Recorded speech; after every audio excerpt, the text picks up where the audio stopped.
Bakau adalah tanaman yang unik. Dia bisa mengkonversi air laut yang pekat garam untuk proses fotosintesanya. Bakau mengelola zat asam arang dan mengubahnya menjadi oksigen. Akarnya yang menancap kuat, mampu menahan gelombang, dan menjadi habitat hidup yang tenang bagi biota laut Mangrove lainnya. adalah tanaman pepohonan atau komunitas tumbuhan yang hidup di antara air laut dan daratan yang dipengaruhi oleh pasang surut. Habitat mangrove seringkali ditemukan di tempat pertemuan antara muara sungai dan air laut yang kemudian menjadi pelindung daratan dan gelombang laut yang besar. Sungai mengalirkan air tawar untuk mangrove dan pada saat pasang, pohon mangrove akan dikelilingi oleh air garam atau payau. Ekosistem hutan mangrove bersifat kompleks dan dinamis, namun labil. Dikatakan kompleks karena ekosistemnya di samping dipenuhi vegetasi mangrove juga merupakan habitat berbagai satwa dan biota perairan seperti kepiting dan udang-udangan. Berikut ciri-ciri ekosistem hutan mangrove di antara lain adalah 1. Memiliki jenis pohon yang relatif sedikit. 2. Memiliki akar nafas, misalnya seperti jangkar melengkung dan menjulang pada bakau, serta akar yang mencuat vertikal seperti pensil dan pada api-apian. 3. Memiliki biji yang bersifat vivipar atau dapat berkecambah di pohonnya, khususnya pada rhizopora yang lebih dikenal sebagai propagule. Atau pada wilayah pasang surut dengan interaksi yang kuat antara perairan laut, payau, sungai, dan terestrial. Interaksi ini menjadikan ekosistem mangrove mempunyai keanekaragaman hayati yang tinggi, baik berupa flora maupun fauna. Jadi, dapat diketahui bahwa ekosistem mangrove adalah ekosistem yang berada di daerah tepi pantai yang dipengaruhi oleh pasang surut air laut sehingga selalu tergenang air. Setiap ekosistem pastinya memiliki ciri-ciri tersendiri, baik ekosistem yang ada di darat maupun yang ada di laut. Nah, berikut ini merupakan karakteristik khusus yang dimiliki oleh ekosistem mangrove. Yang pertama, ekosistem ini didominasi oleh tanaman mangrove. Tanaman mangrove sendiri merupakan jenis tanaman yang hidup pada daerah pesisir dan dipengaruhi oleh pasang surut air laut dan memiliki akar yang mencuat ke permukaan. Bentuk akar tersebut merupakan salah satu adaptasi mangrove. Akar nafas pada mangrove merupakan perpanjangan dari akar utama. Nah, berikut ini beberapa jenis akar nafas pada mangrove. Yang pertama, ada akar paku. Akar paku ini merupakan perpanjangan akar utama yang meruncing keluar permukaan seperti paku. Contohnya pada jenis mangrove Avicennia sp. Yang kedua, ada akar lutut yang memiliki ciri akar ini sedikit menggulung di atas permukaan tanah. Contoh dari akar lutut ini pada jenis Bruguera sp. Yang ketiga, ada akar tunjang. Akar tunjang ini memiliki ciri bentuk akar yang keluar dari batang utama di atas permukaan tanah. Contohnya pada jenis mangrove Rhizopora sp. Yang keempat, ada akar papan. Ciri dari akar papan ini yaitu bentuk akar yang mencuat pipih, berkelok, dan memanjang di atas permukaan tanah. Contohnya pada mangrove jenis Psilocarpus sp. Karakteristik lain yang dimiliki oleh ekosistem mangrove yaitu berada di daerah payau. Daerah payau adalah daerah bertemunya antara air asin dan air tawar atau biasa disebut dengan daerah pesisir. Kemudian sangat dipengaruhi pasang surut air laut. Kemudian berada di daerah berlumpur dan jenis tanaman yang toleran terhadap kadar garam atau bersalinitas. Lalu memiliki zona yang berlapis. Dalam ekosistem mangrove terdapat zona-zona yang dibedakan menurut letak dan jenis mangrove yang ada di dalamnya. Hal ini dikarenakan setiap jenis mangrove memiliki ciri yang berbeda dan memiliki manfaat tersendiri. Dan yang ciri yang terakhir yaitu memiliki fauna yang ada di dalamnya yang didominasi dengan fauna bentik atau yang dominan berada di tanah. Selanjutnya kita beralih ke lokasi sebaran ekosistem mangrove. Hutan mangrove berkembang di bagian tropis dunia. Di Amerika terbentang dari utara ke selatan, dari Florida di bagian utara turun ke tepi laut Argentina di Amerika Selatan. Tidak hanya itu, ada di sejauh barat serta timur tepi Laut Afrika serta terpencar hingga ke anak daratan India sampai Ryukyu di Jepang. Lebih jauh ke selatan, hutan mangrove ada di New Zealand serta membentuk kawasan Indo-Malaya. Nah, perlu kita ketahui, di Indonesia sendiri merupakan negeri dengan jumlah mangrove paling banyak di dunia. Sekitar 3 juta hektar hutan mangrove berkembang di sejauh garis tepi laut Indonesia. Jumlah ini terbanyak serta setara dengan 23% dari seluruh ekosistem mangrove yang ada di dunia. Hutan mangrove banyak ditemukan di wilayah Indonesia, antara lain di Sumatera terdapat di Kampung Nipah di Kabupaten Serdang Bedagai, Sumatera Utara. Di Bali terdapat di bagian selatan Bali di Teluk Benoa, Kabupaten Badung seluas 1.300 hektar. Di Jawa terdapat di Muara Angke dan Pantai Indah Kapuk di Jakarta, Muara Gebong di Bekasi, Kulon Progo di Yogyakarta, dan Wonorejo di Surabaya. Kemudian di Kalimantan terdapat di Balikpapan dan Pulau Tarakan. Di Sulawesi terdapat di Desa Bahowo, Sulawesi Utara. Dan masih banyak lagi wilayah di Indonesia yang banyak ditemui hutan mangrove. Selanjutnya, kita beralih ke organisme yang terdapat pada ekosistem mangrove. Nah, berbicara soal ekosistem, tidak luput dari yang namanya organisme yang ada di dalamnya nih guys. Nah, apa saja sih organisme yang ada dalam ekosistem mangrove? Yuk kita simak bersama. Yang pertama, flora yang biasa ditemukan di ekosistem mangrove yang utama dan sudah pasti yaitu tanaman mangrove itu sendiri. Selain itu juga ditemukan tanaman lain seperti ketapang, nyamplung, akasia, nipah, pohon asem, dan lamtoro. Sedangkan fauna yang hidup di hutan mangrove yaitu beberapa spesies kepiting seperti kepiting bakau, kepiting laga, kepiting oranye, kepiting ungu pemanjat, dan lain sebagainya. Kemudian juga ada jenis udang-udangan seperti udang pistol, lalu juga ada kelomang darat dan kelomang mangrove, serta juga terdapat ikan gelodok atau ikan lumpur yang hidup di sela-sela akar mangrove, serta pada bagian kanopi mangrove pun merupakan habitat untuk berbagai jenis hewan darat seperti monyet, serangga, burung, dan kelelawar. Selanjutnya, kita beralih ke manfaat ekosistem mangrove. Berbicara mengenai ekosistem, pasti terdapat manfaat bagi kehidupan sekitar, di antaranya yaitu yang pertama, manfaat ekosistem mangrove yang berhubungan dengan fungsi fisik adalah sebagai mitigasi bencana seperti peredam gelombang dan angin badai bagi daerah yang ada di belakangnya, serta sebagai pelindung pantai dari abrasi. Manfaat lain dari ekosistem mangrove ini adalah sebagai objek daya tarik wisata alam dan atraksi ekowisata dan sumber daya tanaman obat.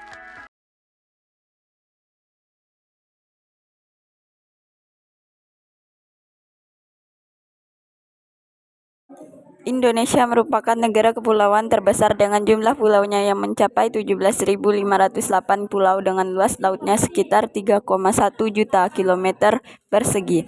Wilayah lautan yang luas tersebut menjadikan Indonesia mempunyai kekayaan dan keanekaragaman hayati terbesar di dunia. Salah satunya adalah ekosistem terumbu karang. Pengertian terumbu karang. Binatang karang adalah pembentuk utama ekosistem terumbu karang. Binatang karang yang berukuran sangat kecil disebut polip, yang dalam jumlah ribuan membentuk koloni yang dikenal sebagai karang batu atau karang lunak. Di Indonesia, semua terumbu berasal dari kapur yang sebagian besar dihasilkan koral. Jadi, terumbu karang atau coral reef merupakan ekosistem laut tropis yang terdapat di perairan dangkal yang jernih, hangat lebih dari 225 derajat Celcius, memiliki kadar CaCO3, kalsium karbonat tinggi, dan komunitasnya didominasi berbagai jenis hewan karang keras. Menurut Guilser 1988. Tipe-tipe terumbu karang berdasarkan jenisnya. Ada 2 jenis terumbu karang, yaitu 1. Terumbu karang keras seperti brine coral dan elkhorn coral, merupakan karang batu kapur yang keras yang membentuk terumbu karang. Karang batu ini menjadi pembentuk utama ekosistem terumbu karang. Walaupun terlihat sangat sangat kuat dan kokoh, karang sebenarnya sangat rapuh, mudah hancur dan sangat rentan terhadap perubahan lingkungan. 2. Terumbu karang lunak seperti sea ferns dan sea weeds tidak membentuk karang. Terdapat beberapa tipe terumbu karang, yaitu terumbu karang yang tumbuh di sepanjang pantai di continental shelf yang biasa disebut sebagai fringing reef. Terumbu karang yang tumbuh sejajar pantai tapi agak lebih jauh keluar, biasanya dipisahkan oleh sebuah laguna yang biasanya disebut sebagai barrier reef, dan terumbu karang yang menyerupai cincin di sekitar pulau vulkanik yang disebut coral atoll. Adapun tipe-tipe terumbu karang berdasarkan bentuknya. 1. Terumbu karang tepi atau fringing reef. Terumbu karang tepi atau karang penerus berkembang di mayoritas pesisir pantai dari pulau-pulau besar. Perkembangannya bisa mencapai kedalaman 40 meter dengan pertumbuhan ke atas dan ke arah luar menuju laut lepas. Dalam proses perkembangannya, terumbu ini terbentuk melingkar yang ditandai dengan adanya bentukan ban atau bagian endapan karang mati yang mengelilingi pulau. Pada pantai yang curam, pertumbuhan terumbu jelas mengarah secara vertikal. Contoh, Bunaken, Sulawesi, Pulau Paniatan, Banten, dan Nusa Dua Bali. Yaitu yang kedua, terumbu karang penghalang atau barrier reef. Terumbu karang ini terletak pada jarak yang relatif jauh dari pulau, sekitar 0,52 km ke arah laut lepas, dengan dibatasi oleh perairan berkedalaman hingga 75 meter. Terkadang membentuk lagoon atau kolam air atau celah perairan yang lebarnya mencapai puluhan kilometer. Umumnya karang penghalang tumbuh di sekitar pulau sangat besar atau benua dan membentuk gugusan pulau karang yang terputus-putus. Contoh batuan tengah Bintan Kepulauan Riau, Spermonde, Sulawesi Selatan, Kepulauan Banggai, Sulawesi Tengah. 3. Terumbu karang cincin atau atolls. Terumbu karang yang terbentuk cincin yang mengelilingi batas dari pulau-pulau vulkanik yang tenggelam sehingga tidak terdapat perbatasan dengan daratan. 4. Terumbu karang datar atau gosong terumbu patch reef. Gosong terumbu atau patch reef terkadang disebut juga sebagai pulau datar atau flat island. Terumbu ini tumbuh dari bawah ke atas sampai ke permukaan dan dalam kurun waktu geologis membentuk pembentukan pulau datar. Umumnya pulau ini akan berkembang secara horizontal atau vertikal dengan kedalaman relatif dangkal. Contoh, Kepulauan Seribu, DKI Jakarta, dan Kepulauan Ujung Batu. Beberapa spesies terumbu karang di Indonesia dan klasifikasinya. Di Indonesia terdapat banyak spesies terumbu karang dengan berbagai macam bentuk. Manfaat ekosistem terumbu karang. 1. Dari segi ekonomi, ekosistem terumbu karang memiliki 2 estetika dan tingkat keanekaragaman biota yang tinggi yang dapat dimanfaatkan sebagai sumber makanan, bahan obat-obatan, ataupun sebagai objek wisata bahari. 2. Ditinjau dari fungsi ekologisnya, terumbu karang yang sangat penting dalam menjaga keseimbangan lingkungan dan menyumbangkan stabilitas fisik, yaitu mampu menahan hempasan gelombang yang kuat serta dapat melindungi pantai dari abrasi. 3. Adapun dari sisi sosial ekonomi, terumbu karang adalah sumber perikanan yang produktif sehingga dapat meningkatkan pendapatan nelayan, penduduk pesisir, dan devisa negara yang berasal dari devisa perikanan dan pariwisata. Faktor-faktor yang merusak terumbu karang. 1. Pengendapan kapur. 2. Aliran air tawar. 3. Berbagai jenis limbah dan sampah. 4.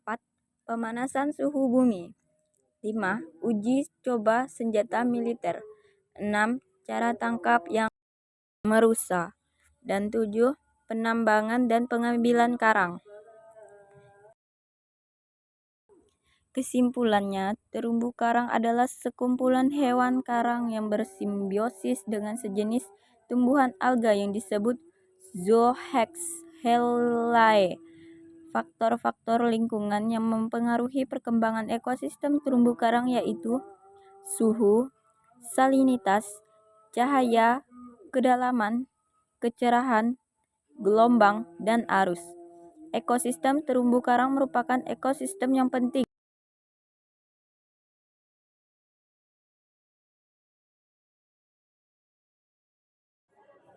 Lamun merupakan tumbuhan berbunga atau angiospermae yang memiliki kemampuan beradaptasi secara penuh di perairan yang memiliki fluktuasi salinitas tinggi, hidup terbenam di dalam air dan memiliki rimpang, daun, dan akar sejati. Berbeda dengan rumput laut, lamun memiliki akar, batang, dan daun sejati sehingga dimaksud sebagai tumbuhan tingkat tinggi. Lamun juga berbunga, berbuah, dan menghasilkan biji. Selain itu, lamun dikenal sebagai tumbuhan berumah dua. 3. Padang lamun merupakan daerah asuhan untuk beberapa organisme. 4. Suatu komoditas yang sudah banyak digunakan oleh masyarakat baik secara tradisional maupun modern. Fauna yang hidup di padang lamun menunjukkan heterogenitas yang sangat tinggi dan dari berbagai taksa serta karakter ekologi yang berbeda-beda. Komponen fauna terdiri dari 1. Infauna spesies, fauna yang hidup dalam substrat seperti nematoda dan sebagian moluska. 2. Epifauna spesies, fauna yang hidup pada batang maupun daun, baik yang hidup sesil maupun metile, dan fauna yang hidup di atas substrat seperti kelompok Echinodermata dan sebagian besar moluska. 3. Epibentik spesies, fauna yang lebih besar dan hidup bebas di padang lamun, baik di atas kanopi maupun di bawah kanopi, seperti ikan, dugong, dan penyu. Pengaruh paling besar terhadap kemelimpahan dan diversitas ekosistem lamun adalah akibat manusia. Padang lamun dipengaruhi oleh aktivitas kegiatan pertambangan, aktivitas penggerukan pasir, dan pengendapan dekat pantai akibat penimbunan lumpur dan racun. Pengaruh penggunaan pestisida pada kolam ikan dan tambak udang dapat menyebabkan eutrofikasi yang berdampak buruk bagi ekosistem lamun sekitar tambak.